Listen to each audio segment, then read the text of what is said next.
So, who's been messing up things in Hawkinstown? Spoiler alert, it's been Vecna all along, aka Henry, aka One. Dude has more names than Sean Combs. Season 4 of Stranger Things was beginning to feel like a finale, but it turns out that it was more of a round 1 of the title card. Vecna/Henry/1 versus 11 and the party. This one's for Eddie. And I guess Barb. Oh, Barb. Part 2 of Season 4 has landed with 2 feature-length episodes. There's a lot of stuff in there, so let's go into it, shall we? Spoilers, naturally, but if you haven't seen it, you literally missed everything. If you did watch it, then you might have just missed some of these. Or not. Right.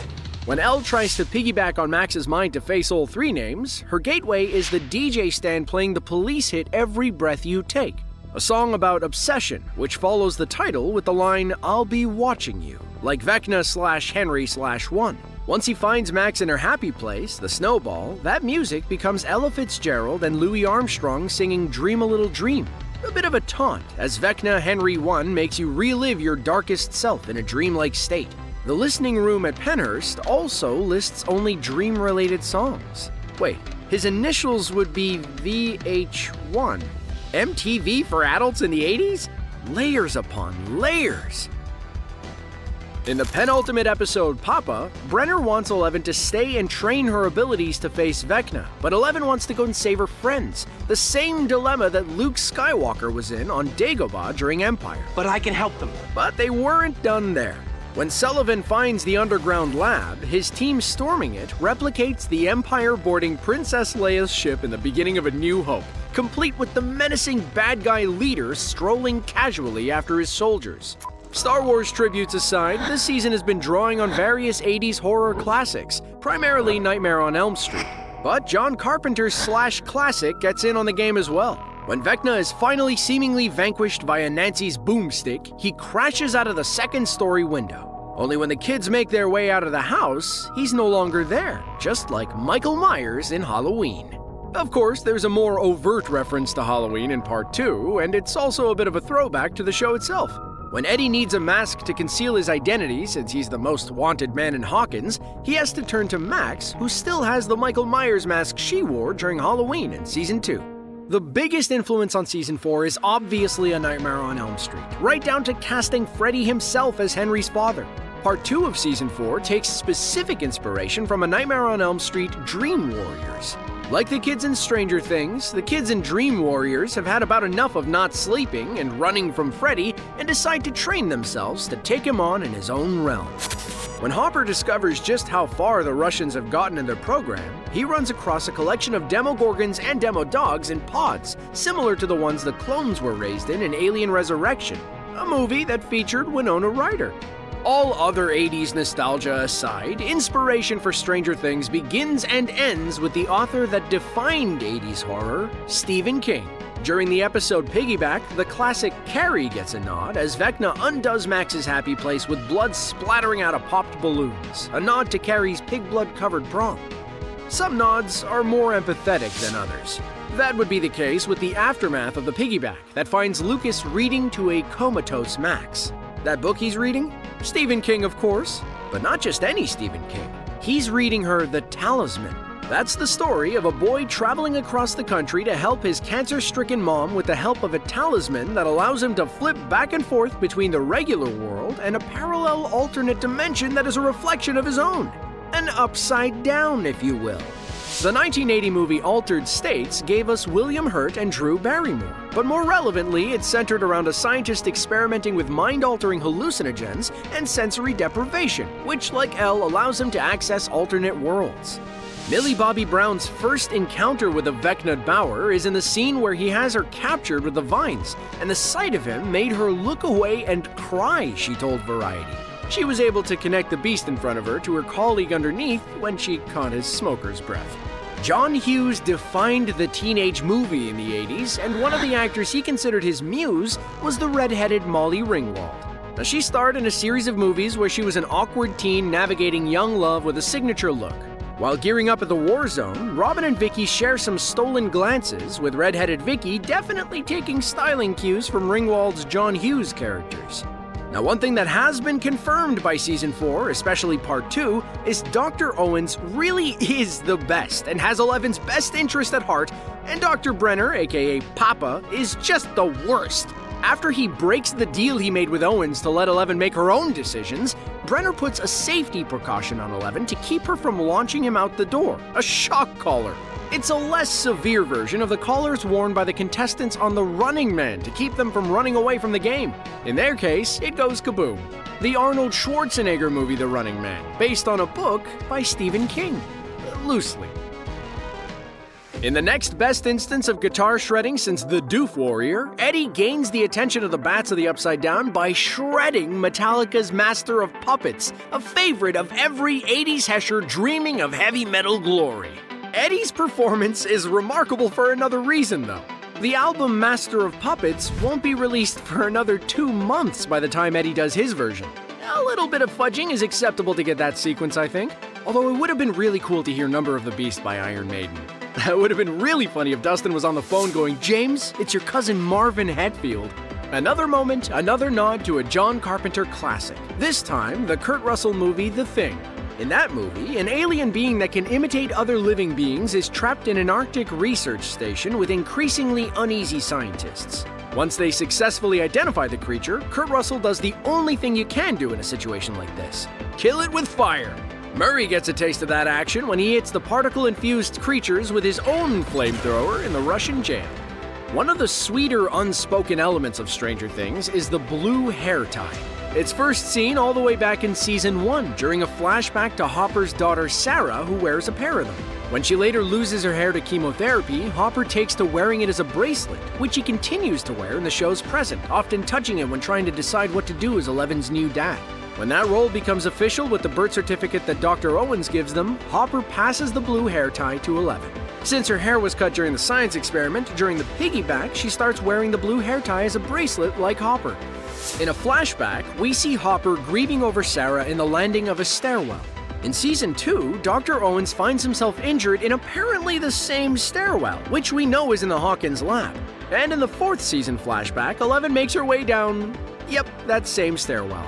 Does that mean that Sarah died in the Hawkins lab facility, even though that's impossible because Hopper came from the city, or that production had a stairwell that they already paid for, so they're getting the most out of it? When asked after Season 2, Hopper actor David Harbour was cagey about whether that meant anything, but he also directed attention to a bunny that Eleven has in her room when Harbour rescues her that appears in the Byers house and with Sarah. Props and wardrobe are working overtime on this show. It's pretty clear that we're about to learn something big about Will as soon as he's done learning it himself. Until that moment, he's taken up the role as the heart behind the heart, giving Mike the confidence he needs to give Eleven the confidence she needs to defeat the already overconfident Vecna.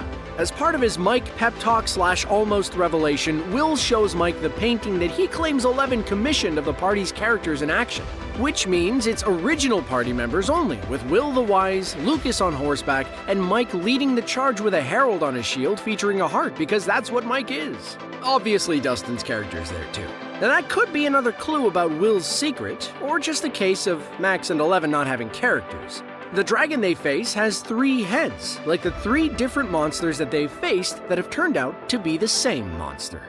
Early in Season 4, we got a glimpse of the simple, everyday, mundane tasks that Dr. Brenner goes through every morning before torturing children in the pursuit of making psychic spies. Because again, he's the worst. One of those activities is a crossword puzzle where on this day, one of the answers is Callie. The question might be, what is number 8's real name? Callie escaped, dropped the 8, and formed a vigilante revenge squad. The quintessential example of the genre Elliot Callan of the Flophouse calls kids on bikes with flashlights is the Drew Barrymore movie you remember, E.T. the Extraterrestrial. E.T. are the initials for extraterrestrials. That name is redundant. Anyway, when Dustin phones Steve from a payphone, otherwise known as the only way to make a phone call when you weren't home in the Dark Ages, someone has carved in the famous line from E.T., E.T. phone home. Which isn't actually what E.T. says. He apparently spent time with Yoda because he said it E.T. home phone. His people were in the Imperial Senate. Arnold Schwarzenegger might have entered movies with Hercules in New York and Pumping Iron, but the world really got to know him as the devotee of Crom, Conan the Barbarian. It's the movie that taught us what is best in life, gave us another reason to be afraid of James Earl Jones, and featured the Atlantean sword, a massive bastard sword with an extra grip on the base of the blade if you need a switch-up. Someone in Russia is a fan because when Hopper is looking for something to finish off the particle-infused monsters, he's able to pick up something that looks pretty close to the Atlantean sword. With the main influence for this season being A Nightmare on Elm Street, there's no shortage of nods and references, including Freddy actor Robert Englund as Henry's father. Freddy himself makes an appearance as a standee in the video store as well. The public reaction to the rising popularity of Dungeons & Dragons is at the center of Season 4, as Dungeon Master and leader of the Hellfire Club Eddie Munson confronts what came to be known as the Satanic Panic head-on.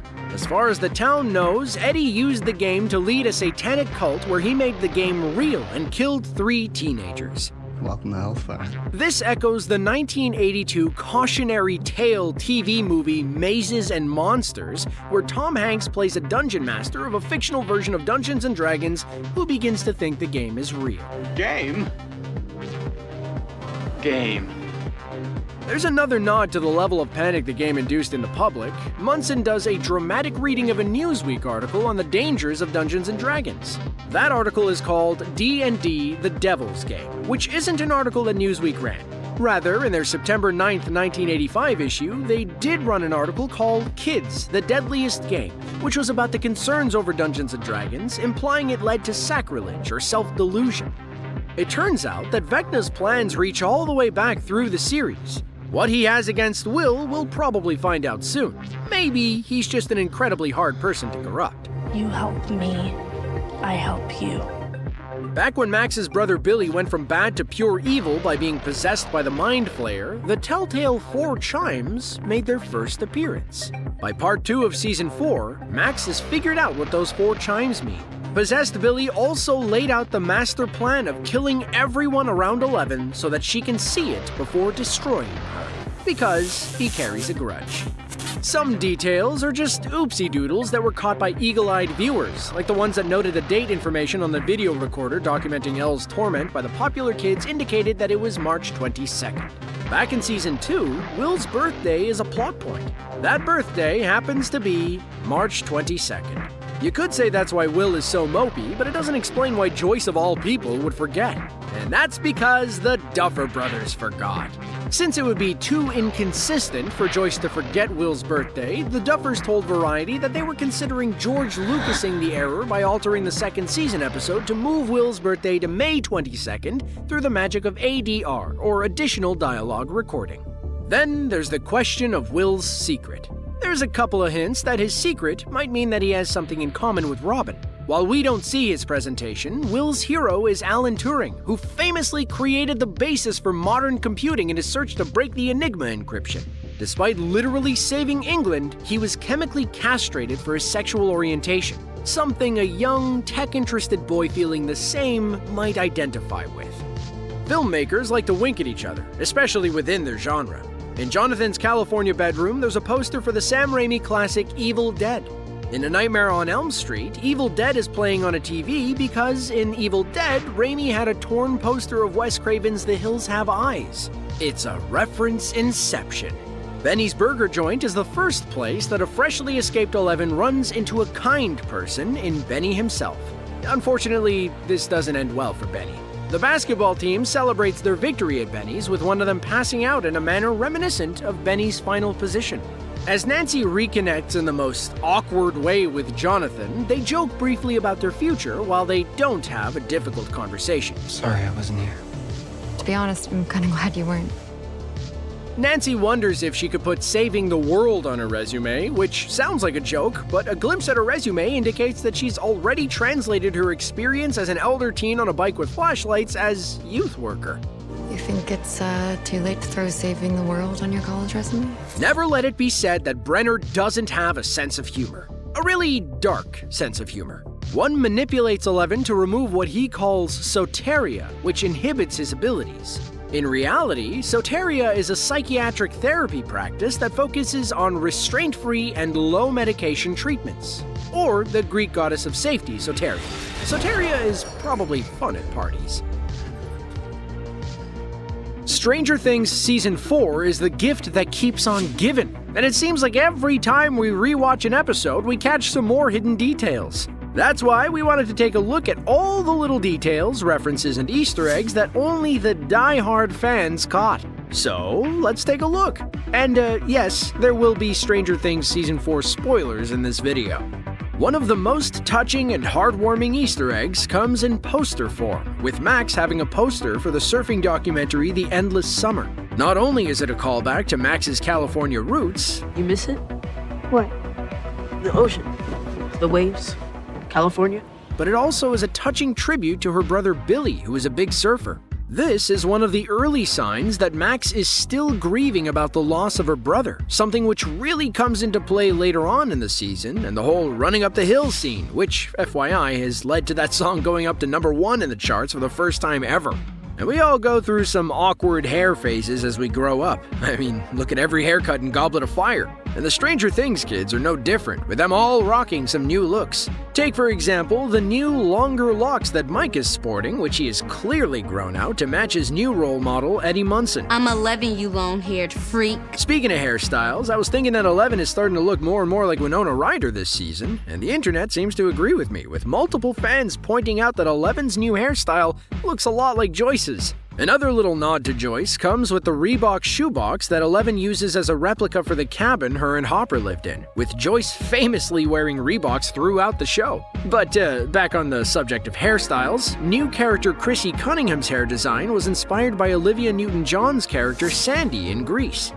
Running Up the Hill may be one of the most notable songs referenced in Season 4, but there are a bunch of other tracks that play some secret significance. In particular, the song titles that can be seen in the background at Penhurst. As Nancy and Robin are shown the listening room, songs such as Moonlight Serenade and Red Sails in the Sunset can be seen on the chalkboard. All of these songs have to do with dreams, which is consistent with the theme of nightmares and their link to Vecna in the latest season. It's safe to say that Will has gone through some tough times recently, like being kidnapped and entrapped in the Upside Down, and it seems like the kid can't catch a break, as apparently no one seems to remember his birthday. How do we know this? Well, in the scene where Angela and her friends torture 11 at the roller rink, you'll notice that the video recording says it's March 22nd, 1986. In Season 2, Joyce asks Will if he remembers that the 22nd of March is his birthday. But I guess she should really be asking his friends and herself, as they all seem to have totally forgotten. And that's because the Duffer Brothers admitted they forgot themselves, with Matt Duffer saying, "The honest response is, clearly like the characters in the show, we also forgot about Will's birthday." So now the debate is whether we adjust Will's birthday or we just let it be really sad. My vote is sad. In the past, we've had a field day with Pixar and them making references to the people who work on their movies. But they're not the only ones to do it, and in fact, Stranger Things did the same thing in Season 4. In the scene where Max is looking through the student files in the guidance counselor's office, you can see the names John Bonacourse and Ray Brown before Max gets to Chrissy's file. Both John and Ray work on Stranger Things as the second assistant director and key grip, respectively.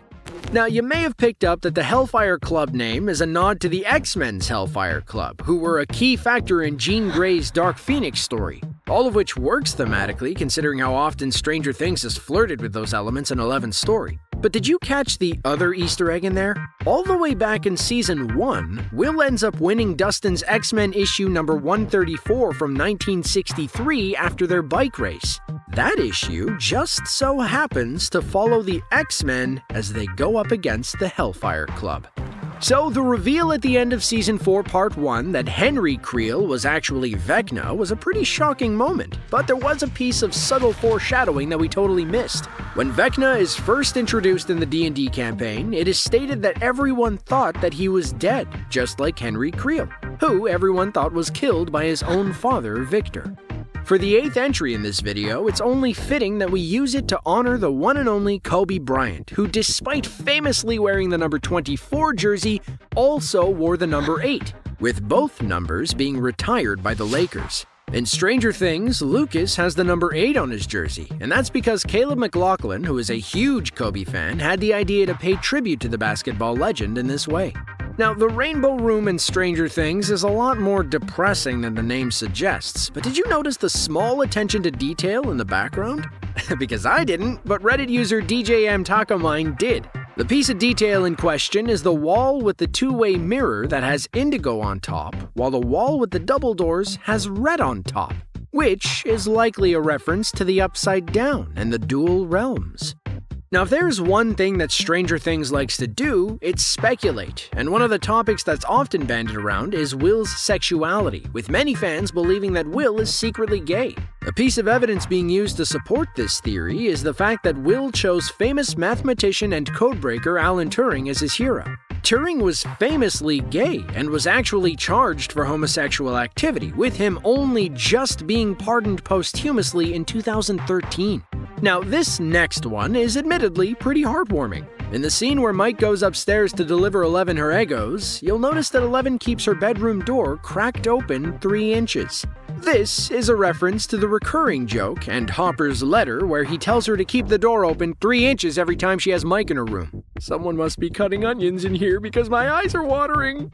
Speaking of the relationship between Eleven and Mike, did anyone notice the ring that Eleven wears throughout Season 4?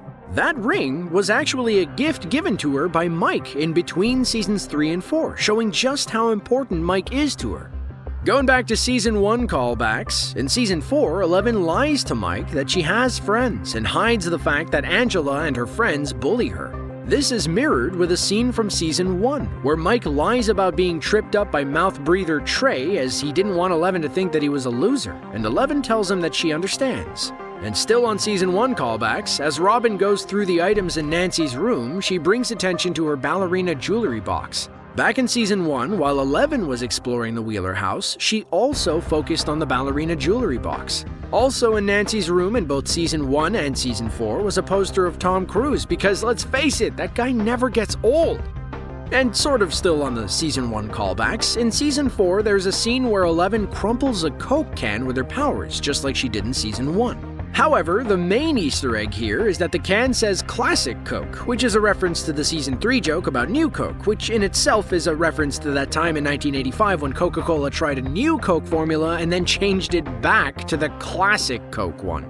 Still on the Season 1 references, as there's a bunch of them apparently, as we mentioned, Robin and Nancy go to Penhurst Asylum to visit Victor Creel. But this isn't the first time that Penhurst is actually referenced in Stranger Things, with it initially being brought up all the way back in Season 1, when Mike, Dustin, and Lucas first find Eleven after Will's disappearance.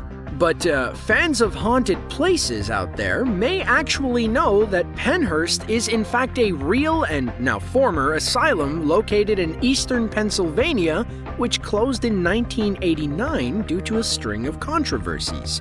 Now, the place is open as a haunted attraction where you can go hunting for ghosts. Now, I tried to keep this video light on the movie references as we've actually covered this topic already on this channel, but the parallels between Season 4 and A Nightmare on Elm Street is almost impossible to ignore. Not only is the idea of a demented creature torturing teenagers through dreams straight out of Elm Street, or some of the cinematic sequences almost shot for shot, but they even brought in Freddy Krueger actor Robert Englund in as Victor Creel. But the additional Easter egg in this scene, though, is the moment where Creel starts scratching the table with his fingernails, which is a nod to the razor-sharp blades that are attached to Freddy Krueger's fingers. Admittedly another movie reference, but in the scene where Max is brought into Vecna's world, viewers can see a tombstone, which you may be forgiven for thinking says Byers, like Joyce and Will's last name. In actuality, it says Myers, a reference to the famous on-screen serial killer Michael Myers from the Halloween movie series, who Max actually ended up dressing up as for Halloween back in Season 2. Another pop culture reference comes in the scene where Jonathan tells Will and Mike about his plan to leave their house and go back to Hawkins, and refers to the two officers watching them as Ponch and John. This is, of course, a nod to Officer Jonathan Andrew Baker and Officer Francis Ponch Poncherello from the TV series Chips, which ran from 1977 to 1983.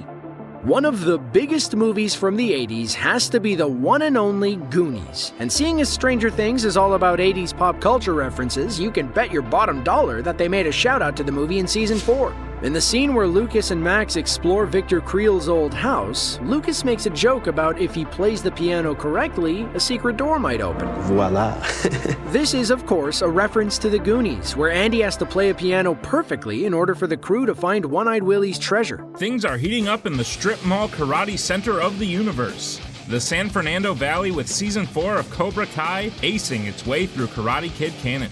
Who knew the heartfelt story of a boy and his karate mentor had so much legs? Cobra Kai has revisited the complicated nature of mentors, teachers, parents, children, and intense karate rumbles, and adults making complicated bets on teenage karate tournaments for 4 seasons now, and still finds gold to mine from the storied franchise. Let's look at what memories Season 4 has dug up. Ready? Let's begin! Daniel's rivalry with Johnny fueled the first movie, but the 2 subsequent movies needed slightly higher stakes. Those stakes came in the form of Mama LaRusso's Daniel Fund. The money Daniel's single mom put away for Daniel's future was first used to get him and Mr. Miyagi to Okinawa. But when that was recovered, it was used on a bonsai tree business that's trashed by Terry Silver's teenage goons. None of this is what led to him being the owner of a big car dealership. Daniel has to relate the story of Karate Kid 2 and 3 from the point of view of the Daniel Fund to let Miguel know that he doesn't come from money. Another constant throwback to Daniel's origin story is the cars which hold over again. Not just the 47 Chevy Deluxe that Mr. Miyagi gifted to Daniel-san and that Ali may or may not have wrecked, but the Cadillac Coupe, Woody Wagon, and Nash Metro. The Deluxe was the easiest to get. It's been in Machio's possession since it was gifted to him at the end of the first movie. You have to imagine he washes it himself just to avoid wax-on jokes. Cobra Kai comes with a lot of rules. Enough rules that sometimes it kind of feels like Kreese is making some of them up on the fly. Kreese's background with Terry Silver is the tool he uses to manipulate, or so he thinks. His old buddy and one of the flashbacks turns out to be the origin of one of the rules of Cobra Kai. There is no fear in this dojo. Turns out it comes from something he told Terry while they were being held captive. He kinda is making it up as he goes. We've already been back to Mr. Miyagi's place at the end of Golf and Stuff, but Season 4 brings us back to another original location. That place on the corner of Lancashire and Mongolia in North Hollywood. That's the original external location for Cobra Kai Karate in the original film. Now part of the Arts District and the home to a wellness store. Something Johnny no doubt would be a big fan of. Nice. Miyagi-Do and Eagle Fang have gone in on the enemy of my enemy is my friend, deciding to team up in Season 4, deciding that Kreese is the real enemy. It isn't easy getting Miyagi-Do's chocolate and Eagle Claw's peanut butter though. To try and get Johnny to understand Miyagi-Do, Daniel takes him through the style's chore-based training system. While the 2 rivals are trying to at least make it to frenemies and have a discussion about the philosophies of karate and how to properly paint a fence, Bill Conti's original score from the Karate Kid training sequences plays. If that nod to the original music was a little on the subtle side, Daniel came out swinging to protect some 80s music that Johnny had overlooked in Miguel's education. Namely, that Miguel was not aware there was a soft rock. Among the list of Office Radio All-Stars, Daniel sings the praises of his former Chicago frontman Peter Cetera. Who's Chicago? I'm gonna pretend you didn't say that. There's a lot for Daniel to like with Peter Cetera. He sings the power ballad Glory of Love from the second Karate Kid. That would be a movie that Johnny was in for about 15 seconds. So he's got a lot of reasons not to like Peter Cetera. Peter Cetera's badass. Peter Cetera is the opposite of badass. The current president of the All Valley Karate Championship turned his political fortunes around with one spectacular promise kept. He got Carrie Underwood to appear at a regional under-18 karate tournament. Carrie Underwood doesn't have any connection to the original Karate Kid, but the song she sang, The Moment of Truth, was the song that Survivor contributed to the soundtrack. Her husband's a client. Perhaps one of the best superpowers that Johnny has is his ability to make a bad idea seem like a good idea, even if just for a moment. Somehow Eagle Fang just keeps sounding cooler. Eagle Fang's red uniform reflects the red Cobra Kai jacket he wore while bullying a young Danny LaRusso. Pushed up to his elbow, because the 80s. Karate Kid 3 might be a champion of crazy-sounding premises. It's the one where it turns out that Sensei Kreese has a millionaire friend, too evil to even be the 80s stock-rich villain, a developer, and instead goes all the way to Captain Planet-style villain, who puts his entire life on hold so that he can mentally torture a teenage kid whose big sin was win a karate tournament. When Terry Silver gives his quick summary of events, he gives a nod to how completely crazy Karate Kid 3 was. Acknowledging it sounds crazy when you say it out loud. Maybe if he had piercing blue eyes, it would go over better. One of the ways we knew that Terry Silver is an evil rich guy is a scene where he has a bubble bath in a giant sink with his secretary taking notes about her impending harassment lawsuit. While he's in his massive sink bubble bath smoking a cigar, like bad guys do, he wraps up a phone call doing the other things rich villains do in movies. Threatens someone with lawyers. All because he can't dump some toxic waste where orangutans live in Borneo. When the Miyagi-Do kids Google the new dark figure from their sensei's past, it's revealed that the Borneo thing didn't go well for Silver, despite his sending lawyers. Terry Silver's return to the franchise did not bring the same kind of maniacal joy at being a bad guy that defined Karate Kid 3. Instead, we got a Silver who has found a good life balance and a longer worldview. But it turns out he hasn't completely lost his edge. When he runs across Robbie teaching the Miyagi-Do technique of balance, Silver repeats something that makes up his style. A man can't stand. He can't fight. That nugget of wisdom accompanies the season's focus on Silver's killer move, the front sweep. The characters take their turn over the season being that guy who picks Gil and then sweeps as soon as the game of Street Fighter 2 starts. Terry Silver definitely lives on the finer things in life. Giant sink bubble baths, fancy cars, wine cellars. He's also keyed in on one of the best ways for rich people to make sure things go his way: money. In order for him to unlock Daniel's dark side in Karate Kid 3, he bribes someone at a bar to start a fight with Daniel. When Daniel says that dealing with Silver means you're washing someone's blood out of your shirt, that's what he was talking about. For Season 4 of Cobra Kai, Silver has applied the money principle to make sure that the tournament went the way he wanted it to go. It's not just ill-gotten gains that makes Terry Silver such an outsized threat. In fact, his massive wealth is probably a result of one of the things that makes him so menacing. He's a bit of a sociopath. In Karate Kid 3, he set about destroying Daniel not by facing him head-on, but by pretending to be his friend. Even trying to reconcile Kreese's behavior in a way that led Daniel to believe there could be some level of redemption. Then he slowly worked that trust to the point that Daniel began to injure himself while still thinking Silver was an ally. Just cold. When Kreese invites him to finish what they started, it seems like Silver is on board with Kreese's plan to show Johnny and Daniel once and for all Cobra Kai is the best. Turns out it was a long con all along, and the person he was playing the most was John Kreese. When we see Silver for the first time, he seems transformed. He's enjoying the journey with a woman and holding upscale parties with fancy people who do not take Inter-Valley karate rivalries super seriously. He is a changed man. But there's a clue to the fact that he's not as changed as he seems, even before he betrays his old friend. He lends Robbie his Ferrari for the prom, which bears the license plate Quicksilver, Silver's name for the fast-striking variation of Cobra Kai techniques. It seems he hasn't gotten less evil, just realized that cackling like a bad guy was too much of a giveaway. When Kreese approaches Silver to join his quest, the unfinished business he implies is winning that fight against LaRusso, and proving Cobra Kai is superior. But Silver is a businessman, and it turns out that the part that excited him wasn't so much torturing a teenager over a karate tournament, but enfranchising. When the mask comes off in Karate Kid 3, one of the big taunts is that Silver is going to franchise Cobra Kai throughout the valley, until it becomes synonymous with karate. True to his word, this is the first thing he announces when Cobra Kai ends up back on top with Johnny and Daniel having to step down as senseis. When Silver shows up cranking up the ante, Amanda LaRusso begins to wonder if there are any more things from Daniel's past that could show up and cause trouble. Initially he says no, but then quickly corrects himself. That's because Daniel remembered who Silver might be calling in to handle the franchise now that Kreese is out of the way. That is the bad boy of karate himself, Mike Barnes, and his buddies Snake and Dennis. Barnes was the age-appropriate foe for Daniel-san to beat in the All-Valley Karate Under-18 Championship, along with two eager sidekicks to make sure he was that much more menacing. It was Barnes that destroyed the legacy bonsai tree that Daniel hoped to sell to save the bonsai store. The Karate Kid started as a screenplay by Robert Mark Kamen, and Karate Kid was actually his story. When he was a kid, he was beaten up by a gang of bullies and went to learn karate, first from an aggressive instructor who focused on violence, then from an instructor from Japan who had mastered Goju Ryu, a style combining Okinawan and Chinese techniques created by Chojin Miyagi. Yup, there's a real Miyagi. Karate Kid was Kamen's third screenplay, his first being Taps. With the money he made from that, he bought a vineyard in California and started selling Kamen Estates wine, which happens to be the bottle of wine that Silver sends into the wall to awaken his dark side. Kamen Estates fancy wine isn't the only time that specific alcohol makes its way into the series.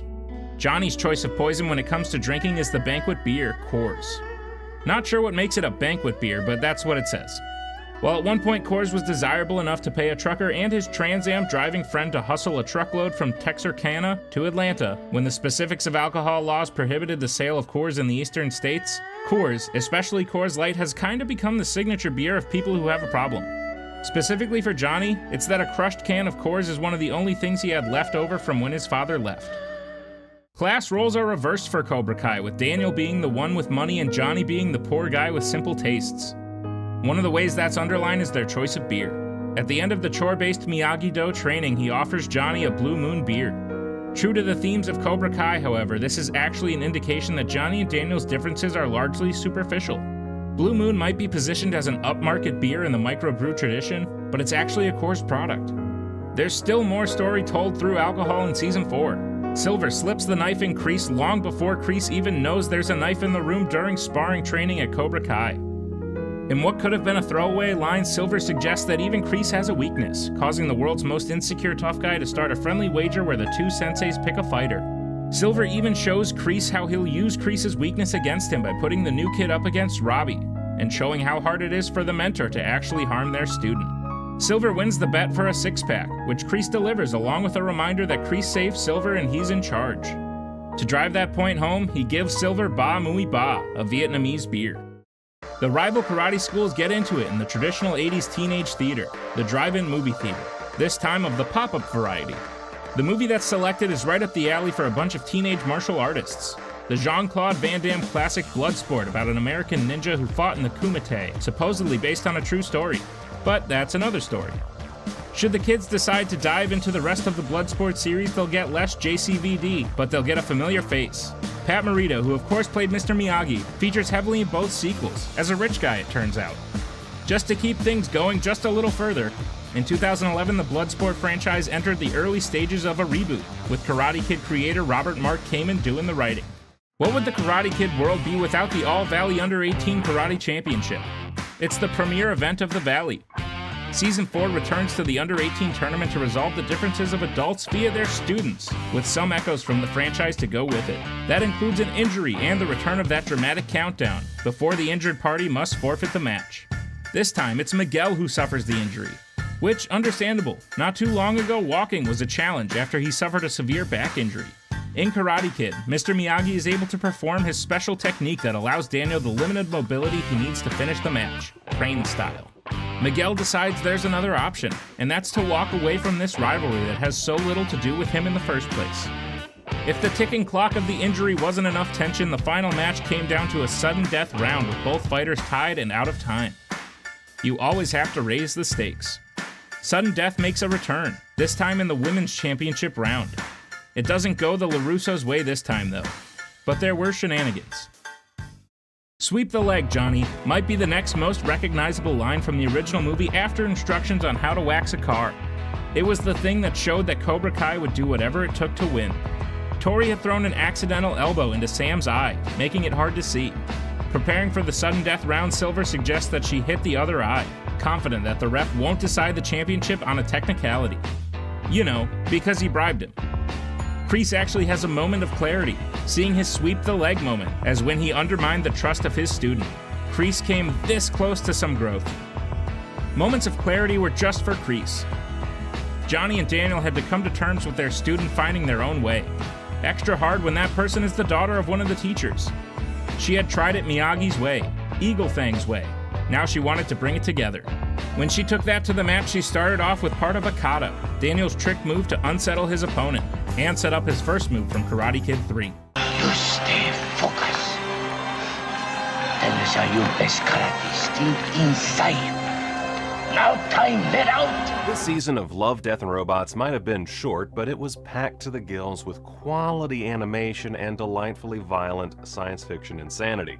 Let's dig into a few things you might have missed, as well as just some fun trivia about your favorite segments. Director Jennifer Nelson's Kill Team Kill is another in a long line of Love, Death, and Robots shorts about a team of military professionals encountering some form of high-tech or supernatural evil that typically decimates all or most of them. It's a pretty standard, enjoyable formula, but this one comes with a welcome twist. Our big bad is a massive robot bear that tears its enemies into ooey-gooey pieces. Nelson knows a thing or two about bears that can hand you your own ass. She directed Kung Fu Panda 2 and 3. Yes, I realize this is a silly detail, but it made me chuckle, so it's in here. Also, if there's a season 4, can we please get a little from this robot shark tease? We already got a ghost shark in season 1's Fish Night. Let's get some robo shark action going on, guys.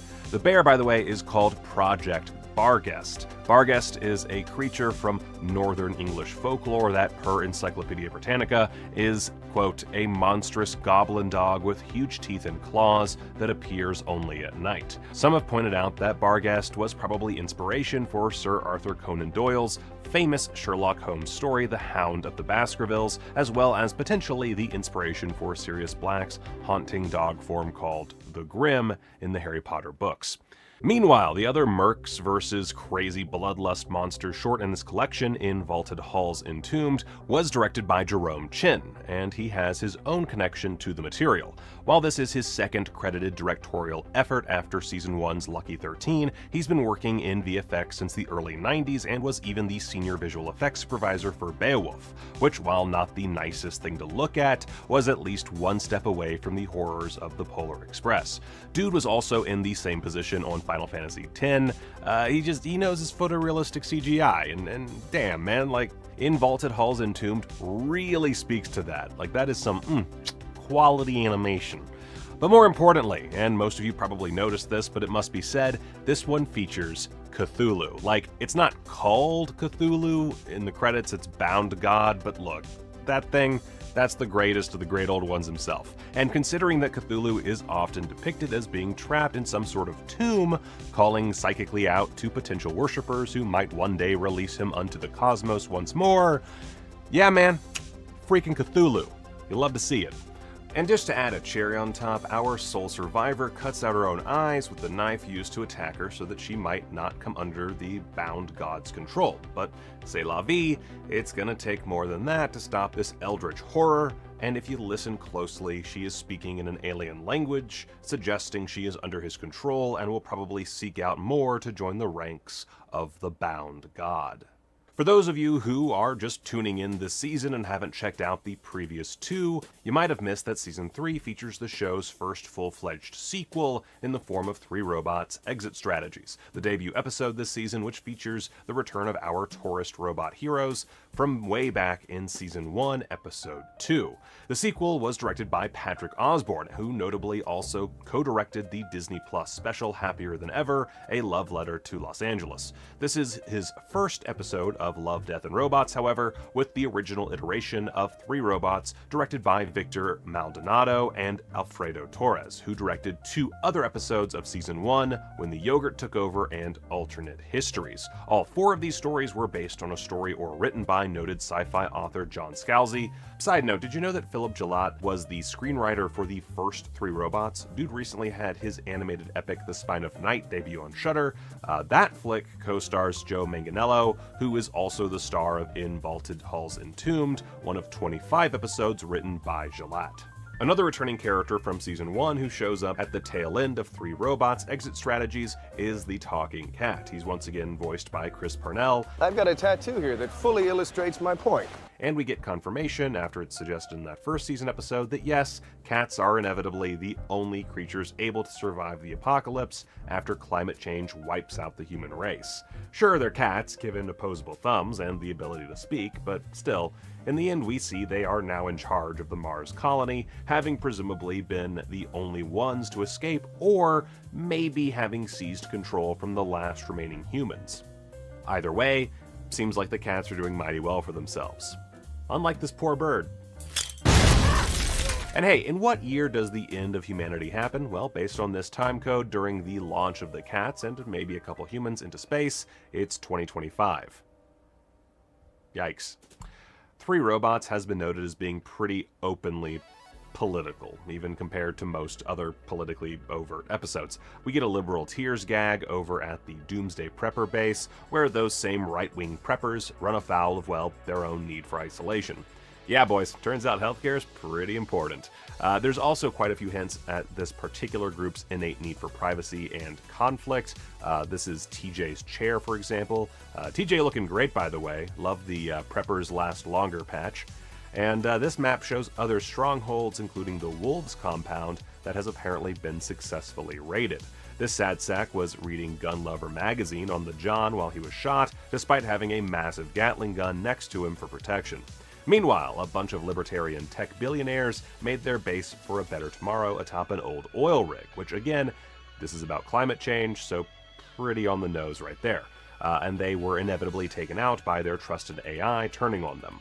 Beyond preppers and billionaires, various politicians hoping for a new world order hid underground. However, they didn't have the citizenry necessary to keep everything running, and the supposedly self-sustaining hydroponic system for fresh crops went down, and they wound up eating each other. And thanks to that final whoopsie, all of the names in the hat for the extreme democracy election is just the same guy, Steve, the Secretary of Agriculture, who, well, was, kind of messed things up for everybody. Looking closely, his full name is Dr. Stephen T. Millerdorf, and this pretty mug right here, it looks like it might be series creator and producer Tim Miller, who is also the director of Deadpool and Terminator Dark Fate. Pretty sure it's him. It's hard to tell. He has hair, which is weird for Tim Miller. Speaking of Terminator, this is a reference to T2, right? And when our RoboPals are leaving the seastead, KVRC has this exchange with Alina, the rogue AI. So long, Elena, and thanks for all the fish! Choke on it, Skin Bucket. This is a not-so-subtle nod to Hitchhiker's Guide to the Galaxy, wherein the whales of planet Earth leave us behind with that same message shortly before the Earth is destroyed by alien bureaucracy. In Night of the Many Dead, there are some generic political gags, but one is a little more specific than the rest. We have a bunch of right-wingers unable to escape due to the wall they wanted built, and when they attempt to climb it, well, it's a cheap gag, but it's pretty good. This is also an episode where the lesson is our own insignificance. Yay! There's also this hell sign at a Shell gas station that also inexplicably sells X-rated toys, DVDs, and snacks, which gotta go by there sometime. Then there's this neighborhood, which might be a reference to the opening of 2004's Dawn of the Dead. That's a bit of a iffy one, but yeah, it's what I thought of. If you look closely here, the Pope Mobile is being used to fend off the zombies, and then there's this relatable FedEx truck following a retrofitted recycling truck. Now, easily my favorite segment of Season 3, and possibly the whole series, is Hibaro, which everybody's calling Jabaro. I feel like it's probably Hibaro, because it's Puerto Rican. I'm not a language expert, but I'm gonna say Hibaro. The tale of a deaf conquistador who is seemingly immune to the call of a siren living in a lake, but whom we quickly discover is just as susceptible to lust and greed as any other human being. The story is pretty straightforward on the surface. A bunch of conquistadors are out and about, seemingly searching for the siren, who has presumably taken out quite a few travelers, or they're just looking for some of that sweet gold. Note that the horses are decked out in noisy metallic treasures, suggesting there's maybe some baiting going on, but again, they could just be really ecstatic about shiny stuff. Then Hibaro takes a gold scale from the lake, giving us an early hint to his fate when he is obviously looking to keep it for himself. The siren calls for them during a blessing ceremony that doesn't really seem to help too much. They all go mad and rave their way into the lake, and well, all die. Save for Hibaro, who, being deaf, cannot hear the siren's call. A sort of game of seduction occurs wherein the siren allows for the possibility of some whacked-out romance, but alas, we men, we do love our shiny things. He knocks her down, steals all the treasure from her body, and proceeds to get out of Dodge. That's my really PG way of explaining what just happened. Only for what seems to be the siren's blood to heal Hibaro's deafness, allowing the siren to pull him into the bloody lake with her. There's several interpretations to be had with this one, with the central duo representing toxic relationships, greed, and colonialism. Notably, anytime even the slightest piece of jewelry is taken from her body, she bleeds, telling us visually that these are her riches, those of the land that the conquistadors are attempting to pillage. Anywho, to ensure I hadn't missed anything obvious, I did what I usually do. I double-checked with Reddit, because I am first and foremost a scholar. There I found a great explanation for our deaf conquistadors' titular name, per Redditor Imaginary Glade 7400. Hibaro is a Puerto Rican word referring to traditional self-sustaining farmers who worked with the land, an ironic name given to the greedy conquistador who steals from the land for his own gain as opposed to working with the land. Hibaro is also covered in tattoos, and one of them is a severed hand with an eye in the center of the palm. Now, like the rest of Hibaro, this could mean a lot of things, but it could be the Hamsa, which I think I'm saying right. I suck at this part of my job. I know this. Commenters, you don't need to waste time. I'm bad. I'm a bad guy. I'm a bad guy. The Hamsa, a symbol common in North Africa and the Middle East. It was used in the Middle Ages as a means of warding off the evil eye, which in Christian mythology came from within. Considering that Hibaro has innate darkness, this, would make sense, and also suggest maybe that tattoo isn't doing a whole heck of a lot. There are also these eyes drawn on the trees, perhaps suggesting a more direct demonic presence within the woods. Also, where the heck is this supposed to be? These flowers are really trippy. Maybe it's the same planet as Bad Traveling. The 1999 Hugo Award for Best Short Story, The Very Pulse of the Machine, was adapted here for the segment entitled The Very Pulse of the Machine. That story was written by Michael Swanwick for his collection Tales of Old Earth, and if you pay attention, you'll see this book added in as tribute, which also works to show that Burton is a poetry enthusiast, adding weight to the idea of this all being in Kivelson's head, since Io itself has a knowledge of poetry. Kivelson? I'm gonna say Kivelson. This is Martha Kivelson. Good job! Oh, and this isn't the first Swanwick story to be adapted for the show. Season 1's Ice Age was even adapted from another story in Tales of Old Earth. Speaking of which, while Kivelson is tripping out during her journey across the surface of Io, a voice seemingly from the planet itself recites this line from William Wordsworth's She Was a Phantom of Delight. And now I see with eyes serene the very pulse of the machine. Now, this is also taken directly from the book, but yeah, whatever. We ain't book readers around these parts, so whatevs, fam. Poetry now? Oh, I thought I told you to shut up. We see the Eye of Jupiter not only during the main body of the episode, but also at the very end, looking down on Io as it beckons a ship to its surface. There's also this shot, and basically what I'm getting at here is, hot dang, there be lots of eyeball imagery in this here short film. By the by, Martha Kivelson is quite the specific name, and while I don't think it's ever been confirmed since appearing in the initial story, this appears to be a reference to planetary scientist Margaret G. Kivelson, whose research was focused on, wait for it, Jupiter's Galilean moons, of which Io is one. Speaking of highly specific names, I can't be the only one who had to pause for a moment when, in Swarm, directed by series creator Tim Miller, we're introduced to characters Afriel and Dr. Galena Murney. Well, per my favorite digital publication, Who's Your Baby, Afriel is a Hebrew name meaning angel of youth, encouraging newness and exploration, offering guidance to those who dare new thoughts. Too bad exploration sometimes means dooming humanity and incurring the wrath of a parasitic alien being. Womp womp. Galena is a mermaid in Greek mythology known as the goddess of calm seas, and of course, the way our characters move is indicative of swimming in water. And finally, let's round this out with a look at some of the notable actors and who they played in the series. Minus Chris Parnell as a cat.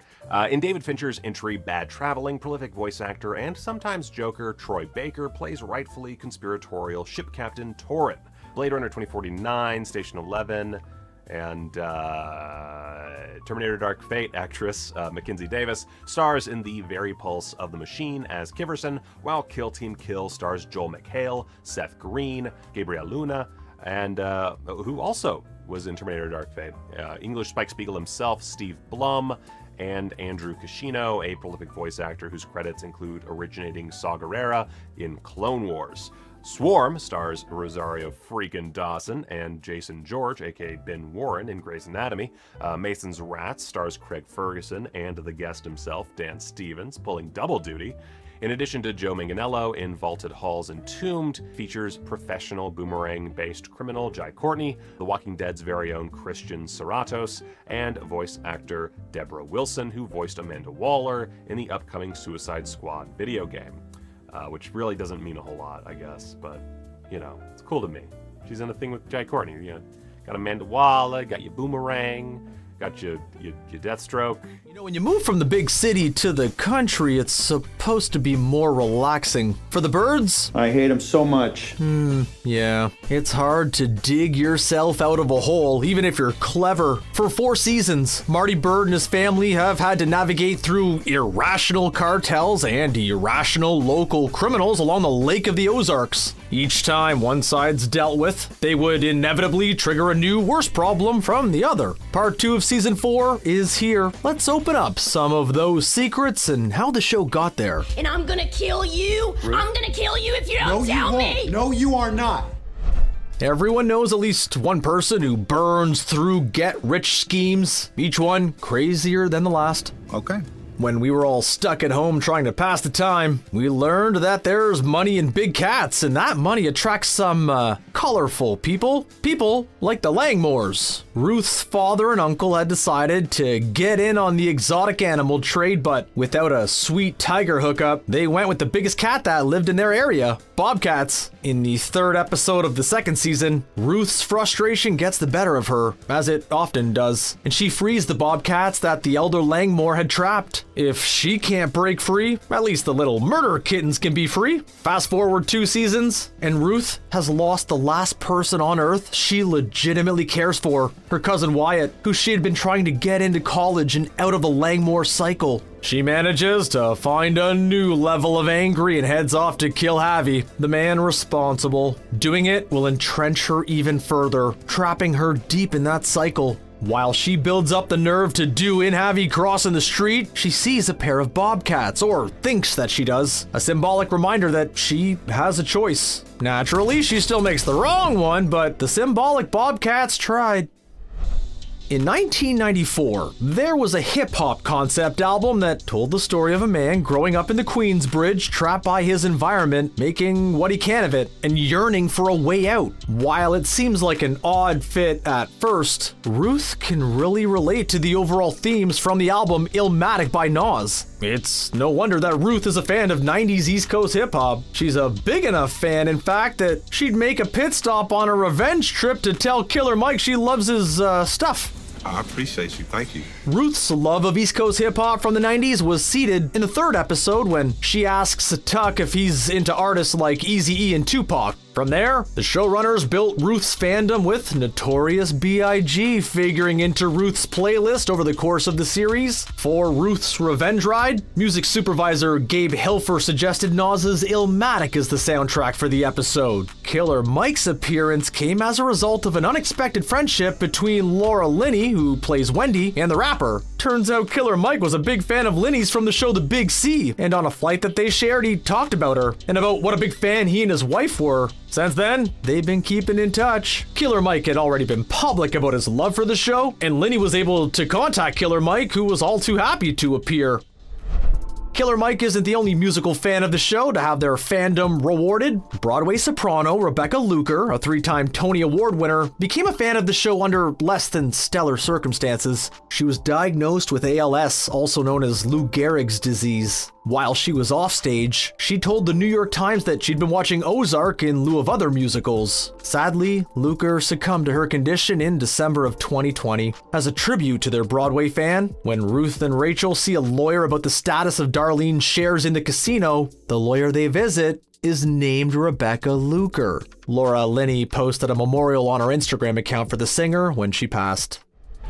With Season 4 set to be the conclusion of the saga of the birds in the Ozarks, the showrunners were faced with the obligation of bringing all the stories around to a satisfying conclusion. 10-episode seasons has become the new default for streaming shows in the new landscape, but showrunner Chris Mundy felt the show needed a little extra time to bring the series home. After negotiating with Netflix, they settled on 14 episodes split into 2, so they still felt distinct but allowed the show to finish without bleeding over into another season. Even with the extra episodes, the ones for the second half of Season 4 ran longer than normal, with the finale topping 70 minutes. Part of the allure of so-called prestige television is that it brings with it theatrical production values. That means shooting on location. Not, of course, on location in the Ozarks. Like many productions, most of Ozark was shot in and around the Atlanta area. Around a lot of the Atlanta area, it appears. Kemp Film TV Video was able to get a hold of a production schedule that showed that the 4th season would cover 40 unique locations. To make things even more complicated, those 40 locations were covered in 30 shooting days. That's a lot of crew moves. There was a time when television shows didn't really have endings. There was no need to plan anything out except to continually get renewed. Shows like Babylon 5, where an overall arc for the series was intended from the beginning. Now, serialization is all the rage, as shows like Breaking Bad and Lost set the stage. Bringing the shows in for a satisfying landing has been a tricky proposition for a lot of shows. There are several high-profile belly flop endings. As the birds spiraled further and further, there had to be an endgame for them, and showrunner Chris Mundy had settled on what that would look like more or less by season 2. Though there were still some surprises and revelations along the way, but he told The Hollywood Reporter that he knew the emotional landing he wanted and tried to set that up as the stages progressed. Marty's whole plan relies on everyone acting in a cool and calm, rational manner and not do anything rash. So naturally, everyone around him does 8 rash things before breakfast. The king of unpredictable behavior in Ozark is Wendy's brother Ben. Ben's arrival in season 3 not only derailed everyone's plans, it went back to the rails and braided them before throwing them in a tree. The seeds had been sown for Hurricane Ben all the way back in season 1, when an offhand line about Wendy's delinquent brother was mentioned. Mundy decided to introduce him in the flesh as a complication for season 3, ultimately being the final spark that almost catches the birds up.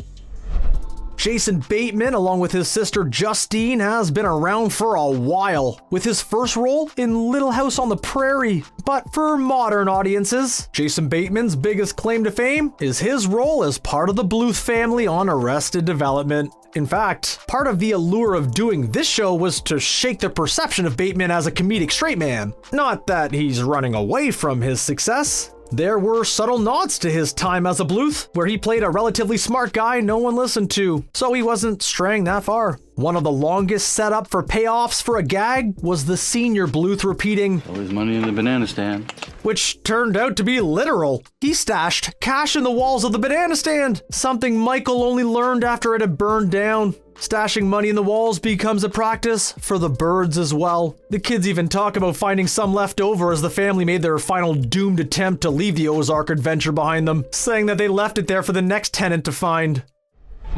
Television shows and movies exist in a reality that is a lot like ours, except for some small tweaks. It's not just the 555 phone numbers. All the brand names and recognizable properties that make up the background noise of our existence all have to be cleared or licensed for use in a movie or a TV show, which is a hassle. So sometimes shows opt for a reasonable facsimile. When a show is depicting young people or single older guys, a video game, oh yeah, that's sure to show up eventually. In this case, Ozark has taken a page out of 13 Reasons Why, specifically in the game that does not exist, Desert Duty. The game, a not so subtle replacement for Call of Duty, first appeared in 13 Reasons Why before being a game played in Ozark. If we were prone to generating elaborate theories out of some barely noticed minutia, there might be evidence that the entire run of Ozark is actually all of the characters trapped in a nightmarish afterlife. And why? Well, Hannah Nordum tweeted out something she noticed in the background of the show, specifically the televisions. It's not just that they're all playing a Canadian Football League game or even the same Canadian Football League game, but they're playing the same highlight between the Toronto Argonauts and the Alouettes from where else? Montreal. That would explain why so much seems to happen in a seemingly short amount of time. Because in Ozark, there is no real time. Just that one moment between Canadian football teams played over and over again. Or it's just a handy bit of footage to throw on a TV playing in the background. It's one or the other. The old adage for writers is to write what you know, and there are a surprising number of authors who have had dragons and or spaceships in their lives apparently. Show creator Bill Dubuque had spent his teenage years working in the Lake of the Ozarks at a resort and marina and felt that it would be a great backdrop for the show. In a relationship that fits right in with the show, during his time as a deckhand, he was known primarily as Tall Paul's brother.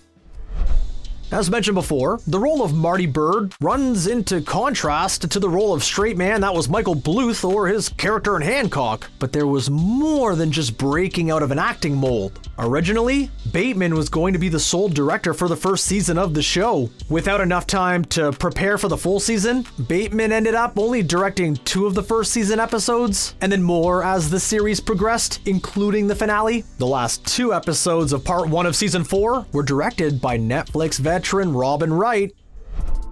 A lot of actors have their quirks. Brad Pitt and Robert Downey Jr. like to snack while they act in their scenes. Just like Run DMC prefers their Adidas, Jason Bateman has a particular fondness for New Balance sneakers, specifically New Balance M1400 DMs in the military gray. Not a particularly easy shoe to find. Bateman's characters all share his love for the same pair of military gray trainers. Did you notice that?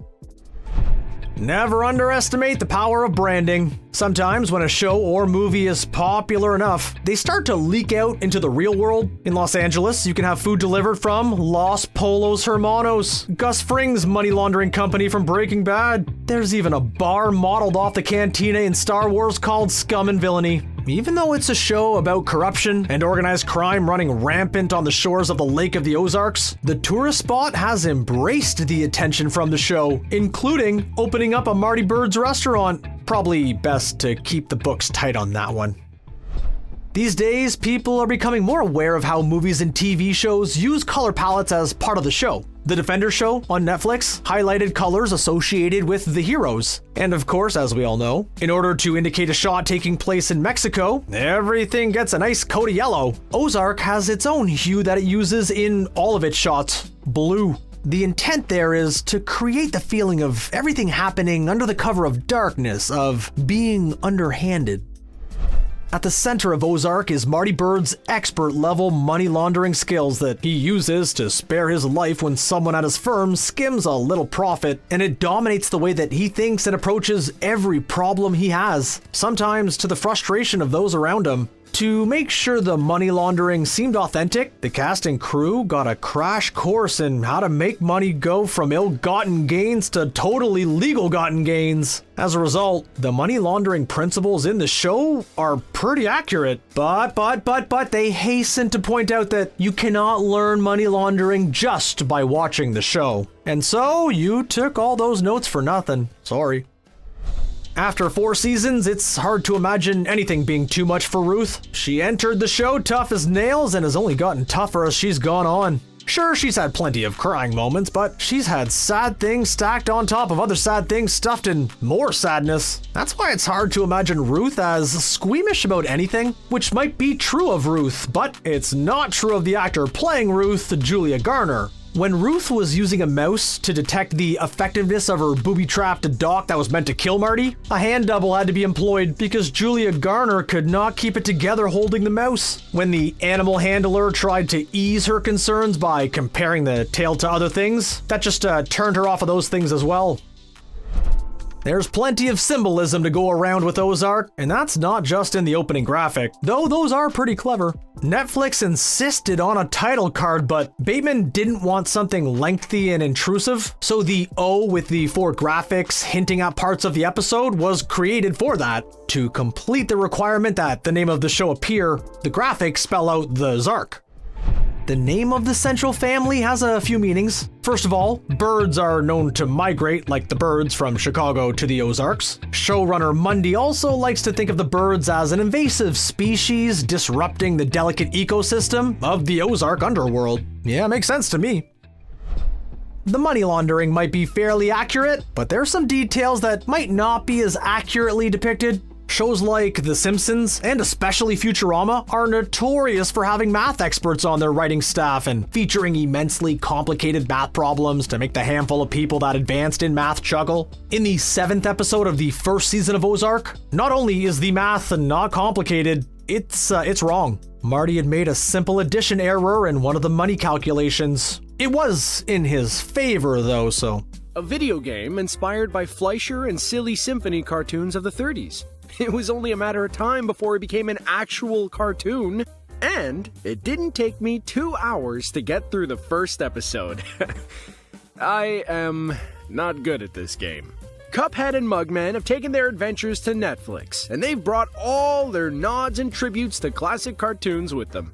29 miles or so off the coast of Inkwell Isle, where everything is anthropomorphic, there are familiar faces and new ones, and a giant love note to classic 2D hand-drawn cartoons. Let's dive in. Now, it's no secret that Cuphead draws on the 1930s cartoons of Fleischer Studios and Walt Disney cartoons. Now, when it comes to recreating that feel, game creators Chad and Jared Moldenhauer have been joined by executive producer Dave Wasson to carry the look from the game to the cartoon. Now, you might think it'd be easier to make a cartoon look like old cartoons than it was to make a video game look like old cartoons. But it came with its own challenges and its own opportunities. Like recreating the watercolor backgrounds that gave those cartoons their distinct look. For the game, they had to create 25. For the series, they had to create thousands. Art director Andrea Fernandez was given the unenviable task of creating the style guide for those backgrounds as well as the general look. That involved 6 months of studying the source material. Now, Popeye, one of the big influences for Cuphead, turned out to be a goldmine for Fernandez. Color palettes from the classic cartoon were used throughout the series for different locations that made up Inkwell Isle. Ah, that skip intro button. You've got a lot of binging to do and not a lot of time to sit and watch a theme song. Unless it's an awkward, choreographed dance by the cast to Wigwam's Do You Want to Taste It? That song might be stuck in all our heads until Peacemaker Season 2. Executive producer Wasson noted that his kids love the opening to shows and wanted to try and make an opening that wouldn't be skipped. First step is a catchy song. The second is an opening that is laden with Easter eggs, some more obvious than others. The opening shot of the isle 29 miles or so off the coast includes a map that traces your pathway of frustration through the first 3 isles that make up the original game, pushed into one island. Justo All Day does a quick breakdown pinpointing Elder Kettle's house, the observatory, Isle 2's carnival, and Isle 3's city. There's even Quadratus. Shut up, Quadratus. I don't need to know how many times I died. It's a lot. I'm really bad at this game. Now, the idea that cartoons are just for kids has aged out, with multiple generations now refusing to let go of their cartoon childhood. But even if you're an adult who still digs their animation, it's sometimes easy to forget how much of animation is just straight-up nightmare fuel shown to a jazzy tune. For instance, Funhouse Frazzle. You know you're in trouble when the island itself has already been a practical funhouse of surly vegetables and whatever Hildeberg is. Making your way from Isle 2 to Isle 3, you get living cars, disturbing duck toys, and a tuba that shoots Christopher Nolan soundtracks at you. Covering a lot of the features all bent on making you shout expletives at adorable cartoons are extra creepy eyes, like the ones in the middle of 2 mouths on the green and white checkered wall. Something that sounds like you described to your therapist as a reason that you don't sleep anymore. The opening sequence has Cuphead and Mugman running down a hallway full of those eyes. Now, there are 2 things in classic animation that are fairly reliable. First, cute things cannot be trusted. Now, this might be true in general. Sure, your cat is cute. That's how she gets you to feed her. You hear me, Fluffenstein? I'm on to you, you adorable little ball of floof. Here, have a treat. Ah, foiled again. The other is that you'll grow up with a reasonable approximation of impressions of former stars you've never actually seen in a movie. Growing up on all these cartoons made in the 30s and 40s made kids mild experts on golden age celebrities. I thought Frankie was just a thin rooster that made women swoon for some reason for years. One impression kids growing up on these cartoons have, but never know why, is James Cagney, a favorite target of impersonation in cartoons at the time. though Cagney Carnation gets his name more for the alliteration than his resemblance to the Public Enemy or the angel with the dirty face. The little dancing flowers are swaying to the tune in the opening credits of the show as Cupman blissfully strolls by.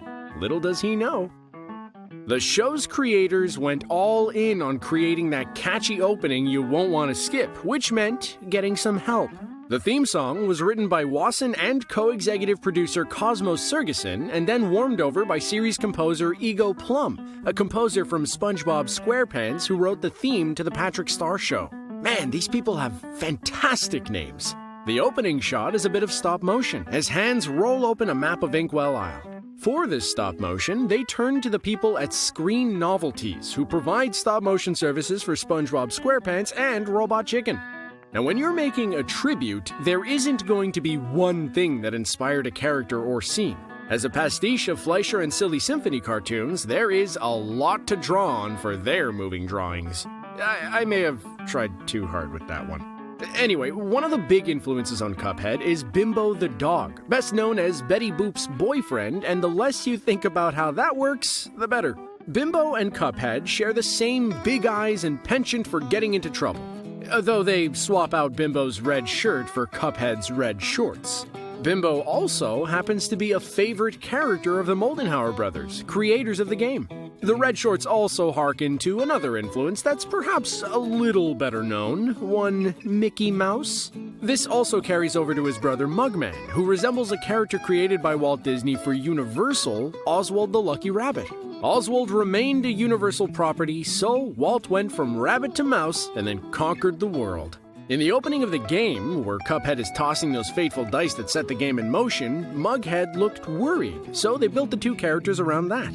Cuphead was impulsive, stating his life strategy in the first episode. When he feels unsure, he doubles down. A nod to his gambling nature that got him in trouble there, with Mugman being more cautious and afraid. The Moldenhauers also say that this reflects their own sibling relationship, with Chad being more of a Cuphead and Jared being more of a Mugman. Now, the devil obviously plays a big part in both the series and the video game, as well as his number one guy, the Dice King. In the series, both the Devil and King Dice get their own introductory songs, with a telltale bit of call and response, reminiscent of Jump Blues legend Cab Calloway in songs like Heidi Ho Man and Minnie the Moocher. Now, in a lot of ways, you can trace every dynamic frontman in popular music back to Cab Calloway and other Jump Blues band leaders like Louis Jordan. The upbeat horn-heavy music formed the basis for rhythm and blues and rock and roll. Now, Cab Calloway was famous not only for his call and response, but his non-stop energy stage presence that became a favorite for animators who would adopt Calloway's zoot suit and wild moves. The Dice King even sports Cab Calloway's stylish mustache. Both the Devil's and King Dice's autobiographical songs echo Cab Calloway songs that generally described a character, also generally hiding their nefarious, or shall we say, sexier inclinations in slang terms. Now, Cab Calloway and his Jump Blues compatriots aren't the only musicians of the age to get a lot of shout-outs in the cartoons of the early era. While Calloway had his popularity, the pop stars of the time were crooners, and none of them were more popular than a skinny kid with a golden voice and sparkling blue eyes, Frank Sinatra. Sinatra's later life loomed large over his legacy as a legend who carried a lot of weight and a fixture of Las Vegas. But once upon a time, he was just a remarkable young singer with a velvet voice that predated Beatlemania and Screaming Elvis fans in wooing the ladies. Along with Bing Crosby, anytime a singer was depicted for parody, Frank and his crowd were a good bet. And keeping the tradition alive, if broadly, is the Root Pack, a play on the term Rat Pack, the name given to Sinatra and his crooning friends. In the episode Root Pact, the bosses from the game become a nuisance for the boys when they try to convince them that they'll look after the garden and instead have an exclusive party complete with a stage for performing. Now, Cab Calloway isn't the only influence on the character of the Devil, or even the most obvious. That distinction comes in the form of the Silly Symphony's short Hell's Bells. Like most Silly Symphony's cartoons, there isn't really much of a plot so much as a collection of sequences set to music. In this case, a variation on Funeral March of the Marionettes, one of those pieces that you don't know you know, but chances are you know it. Hell's Bells puts its setting in, you guessed it, a giant bell. That's wrong. Hell. Its setting is in Hell. The design for the devil in both the game and the TV show for Cuphead comes in that short, as well as much of the design for Hell itself. It's one of the templates for the design of Cuphead in general. Even the devil's transformations in the game come from segments in Hell's Bells, including the spider swinging over the fire pit and the dragony snake that he turns into. In general, themes of the devil, bargaining, and descents into hell are a recurring theme in cartoons of that era. By 1938, the House of Mouse was having trouble with the mouse part. Mickey Mouse had started to wane in popularity, so Disney had created a silly symphony for him called The Sorcerer's Apprentice. The budget for Sorcerer's Apprentice had ballooned, so Disney made a move that would make Cuphead proud. He doubled down. He expanded it into a feature film with a collaboration with Leopold Stokowski and invented a new recording system called Fantasound, making the movie the first movie presented in stereo and laid the groundwork for surround sound. And it would have taken the world by storm if it wasn't 1940, a time when World War II started taking the world by storm, making European distribution, well, they were a little busy. Since then, however, Fantasia has become a classic, as Disney movies tend to do. And the most recognizable segment from it is the one that started it all. The Sorcerer's Apprentice, when Mickey Mouse tries to use some of his sorcerer's magic to get some chores done. When Cuphead and Mugman pull a Tom Sawyer and trick the devil into painting the fence for him, the devil employs his own magic, complete with dancing brushes to take the place of dancing brooms. There's even a little musical nod to the classic segment. Now there's another, if less specific, nod to the genre in the show's second episode. It's so classic, in fact, that it's hard to trace it to a specific cartoon. In the episode Baby Bottle, the boys are left on their own with two instructions. Don't fight, and don't break Elder Kettle's prize radio. To complicate matters, the boys discover a baby who's been left on their doorstep in their care. Hijinks ensue. This is a classic template for cartoons from the era to this day. The formula is all there. A character or characters least likely are in charge of a baby or delicate thing, and a series of hijinks either endanger the baby or a precious thing like Elder Kettle's prize radio. The trope showed up in another tribute to cartoons of the time, Who Framed Roger Rabbit? The premise of the cartoons that Roger acted in were ones where Roger was left in charge of a danger-prone baby, as well as the premise in the Animaniacs characters Mittens and Mindy.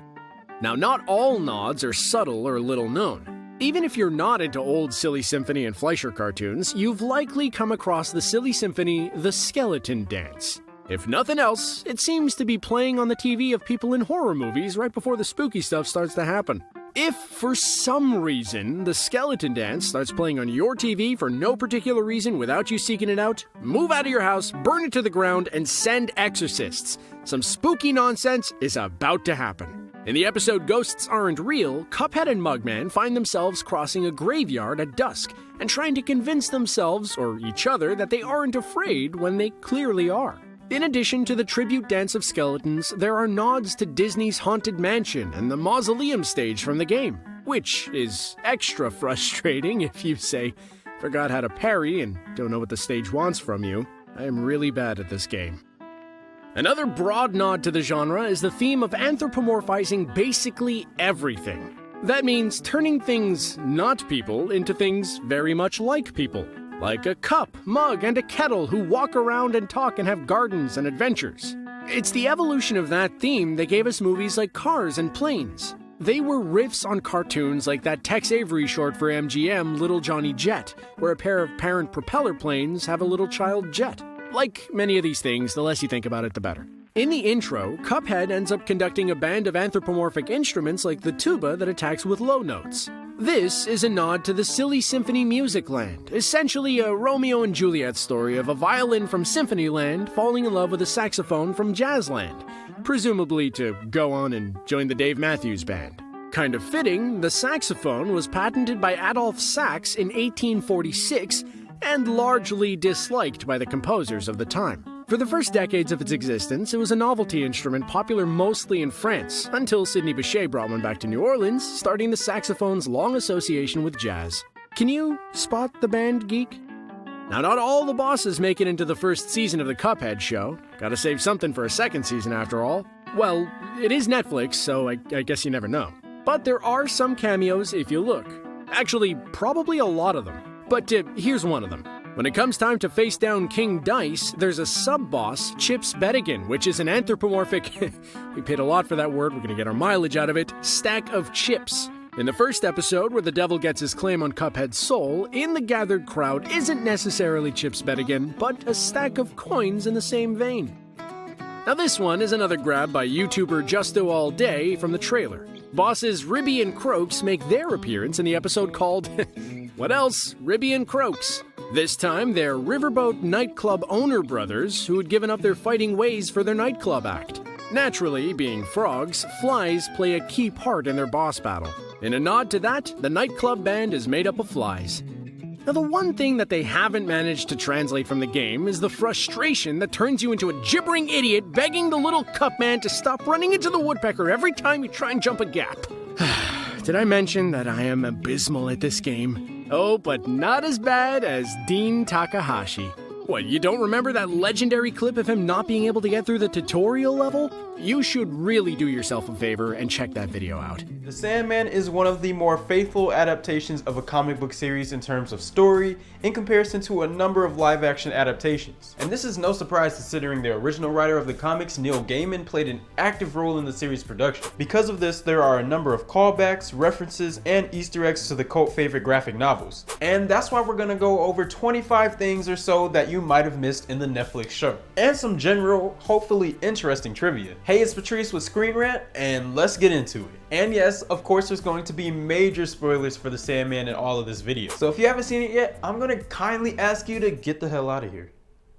That was too drastic. Yeah. There are a number of interesting and mythical objects to appear in the Sandman, but one of the most prevalent has to be the Dream Ruby stolen by David Thewlis' John Dee. The Dream Ruby allows the wielder to see dreams and bring them into reality, along with reshaping reality itself, and is rightly seen as a dangerous item in the show. But to DC movie fans, a red ruby that could change dreams to reality should sound very familiar. That's because it's the exact same stone that the one Max Lord wields in Wonder Woman 1984, although likely because of copyright issues they couldn't explicitly call it the Dreamstone and had to refer to it by its other aliases. In the comics, the Dreamstone is one of the 12 stones crafted by Dream of the Endless. The gem known as the Dream Ruby was the one that Dream poured the most of his essence into, making it the most powerful of the 12. The other known ones are Rose Quartz, which presumably became the Porpentine, a Fire Opal, a Black Pearl, a Topaz, and an Emerald, which was the least powerful of the stones. But like in the show, after Dream or Morpheus or the Sandman, you know, the man that goes by many names, is captured, it passed to John Dee, who weaponized it and misused its power. Which brings us into the next segment. For the most part, the show includes major details about John Dee from the comic books, but the one they leave out is his supervillain alias, Dr. Destiny, who I'm sure most of you know if you enjoy DC. In the comics, Dr. Destiny is an evil scientist who acts as a supervillain and enemy to the Justice League. He uses his evil scientist genius intellect to invent gadgets and commit crime. However, this all changed when he created the Materiopticon, which allowed him to warp reality based on the fabric of dreams, and he used it to create illusions of a false world ruled by a fascist league. Its power was actually so great, it was able to start the forceful integration of Destiny's world into the real timeline. Eventually, Dr. Destiny / John Dee is defeated by the Justice League and is sent to find out in the next entry. After his defeat at the hands of the League, Dr. Destiny is sent to the one and only Arkham Asylum, home of some of the most famous Gotham inmates such as the Joker, the Riddler, and according to Matt Reeves' Batman, Martha Wayne. Of course, at the start of the show, we see John Dee behind bars at some unnamed, at least I think it's unnamed, mental asylum. And that is likely because, once again, they don't have the copyright to call it Arkham Asylum. Or maybe they just didn't want to associate this show with the DC world to confuse the audience. Either way, Dr. Destiny doesn't find himself behind bars for too long in the comic books. That's because he manages to escape and reunite himself with the Dreamstone or Materiopticon once again. He then fled to an all-night diner where he took over the minds of everyone there, toying with them by showing them their ultimate nightmares, causing them to all murder each other. And I'm gonna be real with y'all for a sec, that was the best episode of the show. That whole 30-minute sequence leading up to them all killing each other, that was peak TV. So of course this moment is referenced in the show where John D also finds himself in the all-night diner and shows the guests their greatest dreams and nightmares before it all descends into violent chaos. In both the show and comics, John D / Dr. Destiny are confronted and eventually taken down by Dream. And in the end, Dream is reunited with the powers that he once put in the stone. And the final entry on John D before we actually start talking about something else. John D's lineage is somewhat of a mystery in both the comics and the show, but there are some important details that can be discussed. In both the comics and the show, D is given the Dreamstone by his mother, Ethel Cripps. Although her love for stealing is somewhat exaggerated in the show, she of course did steal the ruby in both the show and the comics. Although in the show D's father is revealed, it is built up to be more of a mystery. The comics, on the other hand, is more blatant about the fact that his father is Roderick Burgess, aka Charles Dance's character, who captures Dream accidentally after trying to capture Death in order to live for eternity. Unlike the show where he tries to bring his son, who died in battle, back to life. Since you know in the comics he's purely power hungry and wants to live forever. Another major difference between the Roderick we see in the comics and the show is his passing. In the show, Roderick is taken out after being pushed by his son Alex, who eventually takes over his father's estate and continues to keep Dream captive. Alex also does the same in the comics, however he doesn't actually kill his father because there isn't that whole conflict of the Magus loving his dead son more than the son that he still has. In the comics, his father dies from a heart attack, which is a lot less interesting in my opinion. Speaking of Dream's capture though, Roderick removes his ruby, which we already have discussed, his helm, and his bag of sand, which kind of looks like an exaggerated beach mask used by the doctors during the Black Plague. Also kind of fitting considering that we get flashbacks to the 1300s. In the comics, the helm was crafted by Dream from the spine and skull of a god eons ago. The comics too also show the helm going to a demon after enhancing an amulet for it. The only difference is that instead of Dream going against Lucifer in a battle of wits, he instead faces the demon head on. Like the Dreamstone, you'll probably be very familiar with the character Lucifer Morningstar, mainly because they're the devil, and also Lucifer's consort Mazikin, as they are of course stars of the cult favorite show Lucifer. However, before the show was released, Neil Gaiman confirmed that there wouldn't be a crossover between the two shows, meaning that Gwendolyn Christie was cast as the character instead of Tom Ellis, and the whole going to Earth and opening a piano bar storyline has seemingly been scrapped. However, while there was some backlash over Christine's casting, her aesthetic is arguably closer to the comics than Ellis's is. That's because in the comics, Gaiman based the look of the character on music legend David Bowie. Another major character to appear in the show and the comics is Boyd Holbrook's creepy and sadistic Corinthian. The Corinthian's most notable physical feature are his lack of eyes, with him having in their place 2 rows of small jagged teeth in each eye socket. Luckily, he seems to be a little bit considerate because he hides those nasty looking things with his sunglasses. But one thing you might not have known is that he can speak, eat, and even breathe through those 2 tiny little mouths, as we see in the show when he devours the eyes of his victims. Also, one major difference is that in the show, the Corinthian was introduced in the very first episode, but in the comics he was introduced all the way in episode 10. This was most likely done to give the show one central main antagonist and kind of link all the story arcs together. Another major character in the show is Matthew the Raven, voiced by the one and only Patton Oswalt, and like others in this video, the character has a wider history inside of the DC universe. Matthew was originally a man named Matthew John Cable and first appeared in the comic Swamp Thing. In the comic, Matthew has a car accident and is tricked into being possessed by his wife's evil shape-shifting uncle, Anton Arcane. However, Matthew manages to break Arcane's hold on him as he doesn't want to harm those closest to him, but ends up having his injuries get to him and slips into a coma. While in that coma at the hospital, some nefarious hospital staff decides to harvest his organs, and so his wife decides to cut off life support. And since Matthew was dreaming when he died, he became a part of the dreaming and was asked by Dream, I'm saying Dream a lot in this sentence, if he wanted to be reincarnated as a raven. Of course, Matthew accepted and was brought back in the Sandman. Another character who stood out in the show was Jenna Coleman's Lady Joanna Constantine. Now, even to people without much comic book knowledge, the name Constantine will likely be familiar to you, and that's because of the character of the same name, John Constantine, who was created by comic book legend Alan Moore. Like Matthew, Constantine first made his debut in Swamp Thing, and the working class warlock proved so popular that he soon earned a solo series, Hellblazer, in 1988. As a tribute to the character's success and Moore himself, Gaiman created the character Joanna Constantine as his ancestor. The exact familial relationship between John Constantine and Lady Joanna is not fully clear, But in later comics, it's revealed that one Constantine in a generation dating back to the days of Merlin is blessed with the gift of magic, yet cursed to see everyone they love fall victim to the powers of darkness. The Sandman Netflix adaptation is actually based on Volume 2 in the DC Comics. Volume 1 was released in 1974 and features a very different looking Sandman than the dark and edgy one that we see in the Netflix adaptation. Even though the show adapts Gaiman's interpretation of the character, the 1974 version does get referenced in the dreams of Jed Walker. Jed dreams of himself as a superhero, and his costume follows the exact same color scheme as the 1974 Sandman. The only difference is the costume includes a new hourglass symbol. And speaking of the Walkers, one of the characters that accompanies Rose in her story is Gilbert, aka Fiddler's Green, played by Stephen Fry. The character's eclectic fashion was modeled after writer G.K. Chesterton, who served as a massive inspiration for Gaiman. Now this might be well known for many of you out there, but if you're confused about the link between Sandman and dreams, here's some backstory for you. The Sandman is a traditional character in many children's stories and goes back for centuries, appearing in multiple fairy tales. In Scandinavian folklore, it's said that the Sandman sprinkles sand or dust into the eyes of children at night to bring on sleep and dreams, and the grit or sleep that you find in your eyes when you wake is evidence of the Sandman's work. We see reference to this with the Sandman's use of his sandbag when he sprinkles a little bit of sand in Joanna's ex-girlfriend's eyes to put her in a permanent sleep. Now going back to the Corinthian, one of the creepiest things about this already creepy dude is his affiliation with the serial killer group, the Collectors, who meet up under the pretense of a cereal convention. You know, because cereal sounds like cereal.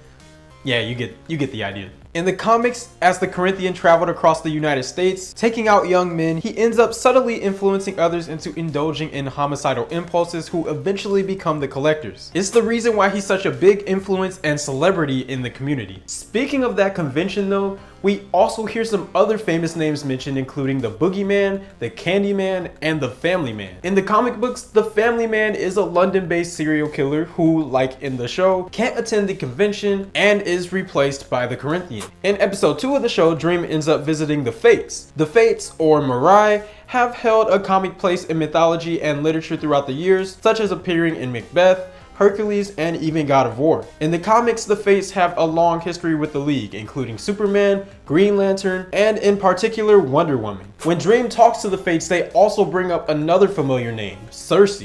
For all those who are familiar with Greek mythology and Homer's The Odyssey, or read the book by Madeline Miller, you will know that Circe is a sorceress and is the daughter of both Helios, the sun god, and of the ocean nymph, Perse. Circe's main party trick is to turn men into various circus animals. In the comics, she's also an ancient immortal sorceress of incredible power and is a recurring antagonist for Wonder Woman. Moving on, the biblically based Cain and Abel are also characters who have a history outside of the Sandman. Cain started off his comic book life in the House of Mystery, and they both appeared together in Welcome Back to the House of Mystery. The cover of that comic book showed Abel returning with Cain and Gregory. Both of the anthologies that Cain and Abel debuted in are cited as one of the comic books that Neil Gaiman grew up with, which helped pave the way for a Cain and Abel revival within the Sandman comic books. When Dream is wandering through the realms of hell, he encounters an old flame of his, Nada. In the comics, Nada, an African queen, had fallen in love with Dream after seeing him walking through her city at night. She tracked him down and entered the dream realm,